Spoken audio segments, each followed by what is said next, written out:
ça, cette transition aura un coût, il va falloir se l'imposer. Est-ce que ça veut dire que la génération suivante devra être plus frugale, ça sera fini les côtes de bœuf, les voyages, les week-ends à Barcelone en avion, etc. Nous allons entrer dans des générations plus sobres. Alors, ce qui est sûr, c'est qu'il y a une étude qui vient de sortir aujourd'hui assez intéressante sur le coût des canicules entre 2015 et 2020.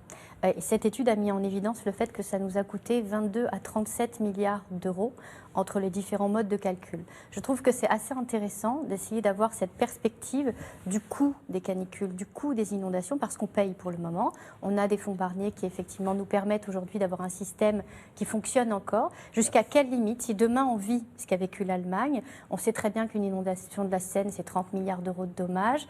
Rien que celle de 2016, c'était 1,4 milliard d'euros de dommages sur quelques jours.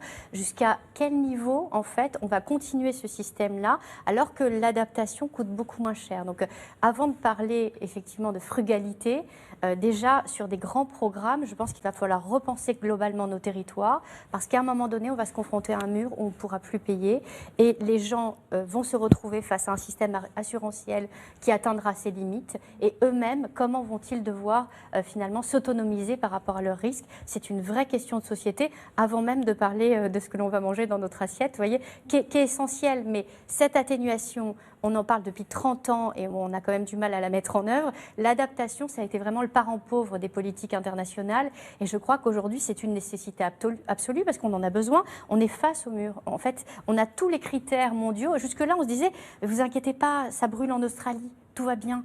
Mais non, mais tout va bien, ce n'est qu'en Californie. Mais la Californie, c'est quoi derrière? C'est notre assiette potentielle, c'est une partie de l'assiette de l'Américain qui va venir en confrontation avec notre propre bol alimentaire. Ce sont toutes ces sécheresses qui se déroulent à travers le monde. C'est actuellement la rupture de puces électroniques que l'on a dans l'Asie du Sud-Est, tout simplement parce qu'il y a des sécheresses, et ces sécheresses empêchent le fonctionnement d'ouvrages hydroélectriques. Et donc derrière, nécessairement, on est obligé de fermer des usines plusieurs jours par an. Et puis quand on veut acheter son ordinateur en France, on a 2 mois de délai. Et donc en fait, si on ne pense pas global, si on ne réfléchit pas autrement la question, j'entends effectivement parler de cette question du carbone qui est essentielle, mais la question de l'eau, elle est vraiment plus qu'essentielle. C'est une urgence absolue parce qu'on vient de vivre 4 années de sécheresse globale.